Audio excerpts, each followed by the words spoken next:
So the latest macOS comes out and Apple officially says your Mac can't run the latest version. This is fine for a while, but eventually all the software becomes outdated as well. But don't worry, in this video, I'm going to show you how people are installing newer macOS versions on unsupported Macs using OpenCore Legacy Patcher, and more importantly, how the core process actually works so you can adapt it as macOS changes in the future. This isn't just a step-by-step tutorial. I'll do my best to explain what's happening under the hood and some of the main things you should be aware of while performing this install. If you've got an older Mac and want to squeeze some more life out of it, stay tuned until the end and I'll show you how.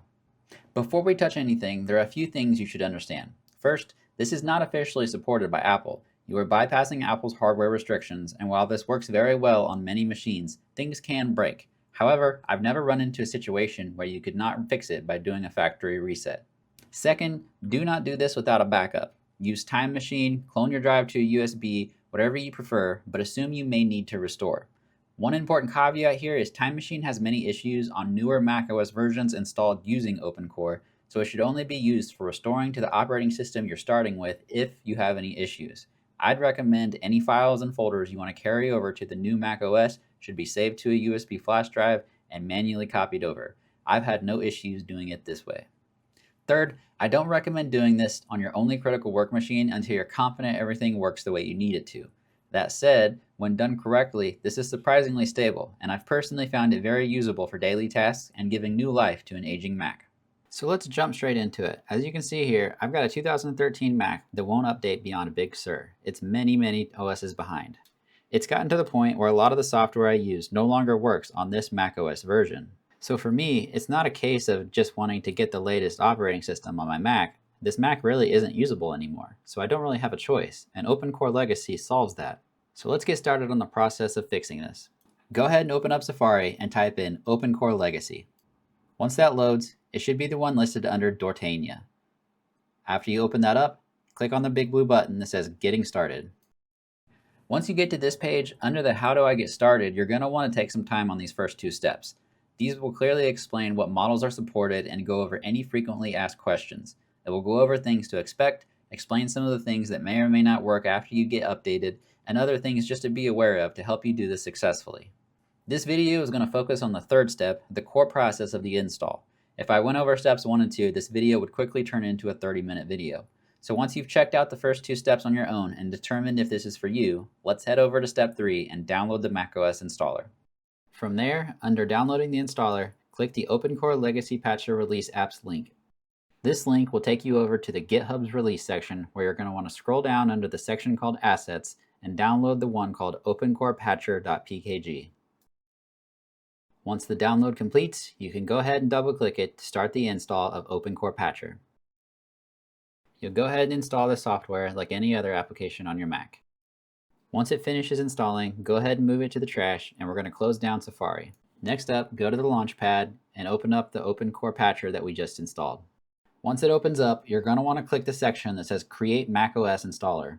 From there, you're going to click Download macOS Installer, and it's going to search for the available macOSs you can install. Which one you choose is totally up to you. I've used all of them on my 2013 MacBook Pro, so I'll say from my experience that Ventura seems to run the smoothest. Sequoia does work as well, however, it can be quite laggy sometimes, and I have noticed a few weird bugs, such as it constantly rearranging my application's layout every time it restarts. The install process is the same for all of them, so once you make your choice, go ahead and click Download. This could take a few minutes depending on your internet connection. I've sped this up a little bit, but once it completes, go ahead and click Yes on Create macOS Installer. From there, select the installer we just downloaded, so in my case, Ventura. You'll want to grab yourself a USB thumb drive to set up your installer on. However, I just wanted to give you a quick pointer. I've used many different thumb drives, and anything less than USB 3.0 can take over an hour to set up the installer on. So you'll want a thumb drive that's relatively new, preferably USB 3.2. An external hard drive would be even better. Once you insert your USB, go ahead and click Search for Disk again. Once OpenCore detects it, go ahead and select it. You'll then have a pop-up letting you know that all the information on this USB is going to be formatted, so if you have anything on it that you don't want to lose, make sure you pull it off beforehand. At this point, OpenCore is going to write the installer to the USB. This process can actually take more than 30 minutes and even longer if you don't use a USB 3.0 or better. At this point, you're going to install the OpenCore bootloader to the USB as well. So go ahead and click yes, and then click Install to Disk. And this is very important. Make sure you select your USB drive and not your hard drive.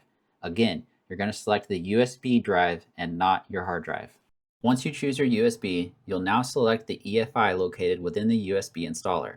This is what gives us the ability to hold Option while our macOS boots and enter the OpenCore bootloader. One final note before rebooting and starting the install, it's extremely common and normal for operating systems to reboot multiple times during the install process. Apple and OpenCore use different bootloaders, so you will be required to be present during the entire install so that every time it reboots, you can hold the Option key and reboot into the correct bootloader to continue the install where it left off. That may sound confusing, but I'll explain it as we go. Now we're ready for the install, so whenever you're ready, select Reboot. Make sure you're holding the Option key as your Mac boots up, that way you'll enter into the boot picker options.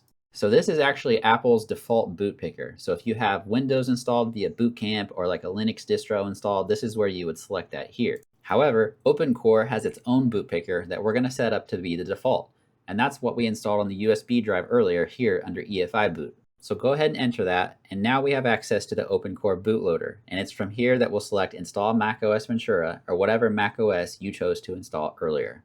Once the installer menu loads, I would highly recommend going to Disk Utility and wiping your drive before installing. That was the whole purpose of backing up your data earlier, because a fresh install actually has the best chance of avoiding bugs from my experience. You can try to just install it over your current volume the way you would a normal upgrade, but your results may vary. To ensure you're wiping your whole drive, go up here to View and click Show All Devices. That'll give you access to your whole hard drive, where you'll select that, and then you'll go over here where it says Erase and erase your drive. Go ahead and give it a name. Make sure the format is APFS and then click Erase. Once that process finishes, you can go ahead and click Done and then exit out of the Disk Utility. And now we're ready to install our operating system. So go ahead and select it and click Continue. Go ahead and agree to Apple's terms and then select the disk that you just formatted and named in Disk Utility. From there, click Continue. Once it reaches about the halfway point, it's going to reboot. Ensure that you're holding the Option key when it does, that way you can go back to EFI boot and continue where you left off. It's important that every reboot from here on out, you continue to select the macOS installer with the hard drive icon in order to continue the install where it left off before it rebooted. Choosing the Install macOS Ventura option located on our USB can restart the install, and that's how some people get stuck in a boot loop. At this point, your Mac should continue where it left off before it rebooted. Once it reaches a point to where it gives you an estimated time, it will once again get to about the halfway point before it reboots yet again. And just like last time, ensure you're holding the Option key, go to EFI boot, and then click the macOS installer with the hard drive icon. This next sequence can vary. Sometimes it'll go halfway, sometimes it'll go all the way, but then it will reboot yet again. So ensure you're holding the Option key, select EFI boot just like the last two times, and this time you should notice that it says macOS instead of macOS installer. That's your sign that you're on the right track. Go ahead and select it, and this time it will reboot almost right away, and it will boot straight into the OpenCore bootloader instead of Apple's default bootloader. Once again, select the option with the hard drive and the name we gave our disk earlier. This will be the final stretch of the install, where it will give you a % completed, and it will go all the way to 100% before restarting one final time. At this point, it should be done, but ensure you're holding the Option key, go to EFI boot, select your macOS, and then now it should load up Ventura. From here, you'll go through the initial system setup just like you would any other operating system. I won't make you watch all of it, so I'll skip to the end here. And here's the payoff, but we have one step left. Right now we have OpenCore Legacy installed on the USB, but we want to install it to our new operating system, Ventura. Click OK, and it'll build the OpenCore Patcher. Go ahead and click Install to Disk, and this time, very important, you want to install it to your Apple hard drive and not the USB disk. And now you can install it to the EFI that your Ventura operating system uses. Now you have one final reboot to do to apply all of the changes. Before you reboot, go ahead and eject the installer because you don't need it anymore. So when you're ready, hit reboot and hold the Option key. You'll go into EFI boot just like we've been doing. And this time, before you click macOS, hold the Control key. You'll notice the arrow underneath change and hit enter. This tells your bootloader that this is your default disk to start up from now on. And now, as you can see, I got a 2013 MacBook Pro running Ventura. And every time we restart, it should automatically boot up right here. Just a couple things to note before we finish up, and all of this is in the OpenCore documentation, but one important thing right off the bat I'd do to avoid any issues with your fresh install is to disable automatic updates, especially if you're on Sequoia. So head on over to the software update portion of your settings, and under automatic updates, you're going to select this I. Here, you're going to disable downloading new updates when available, install new macOS updates, and install application updates from the App Store. If you're on Sequoia, I would honestly disable all of these. Apple begins staging the update during the download process, which modifies the system volume. So you're going to want to make sure you turn that off and you do it manually when you're ready. Lastly, in your OpenCore Patcher app, under the Post-Install Root Patches section is where you'll apply updates related to drivers for your specific Mac or MacBook Pro. Things like Wi-Fi, graphics drivers, and Bluetooth. These should all have already been applied during the initial install phase, but if you finish your install and have some weirdness or some things not working correctly, verify this is up to date. Also, under Settings, right here where it says Show OpenCore Boot Picker, you can disable this if you want your Mac to just start straight up into your latest macOS without showing you the boot picker. That's totally up to you. I generally leave it on because I install other OSs like Windows, and I like to see that when I turn it on. But again, it's totally your call. Now I can install all the software that I was unable to at the beginning of the video because it required macOS 12 or later. Ventura is a nice sweet spot because it's a whole operating system above the required minimum of 12 for most software today, and it also runs pretty smoothly on older Mac laptops compared to the most recent OS, Sequoia. Pretty cool, right? If you have any questions or comments, leave them below. I do read them all. I hope this video helped some of you out there in similar situations as me with my ancient MacBook Pro. Thank you guys for watching, and I'll see you right here in the next one.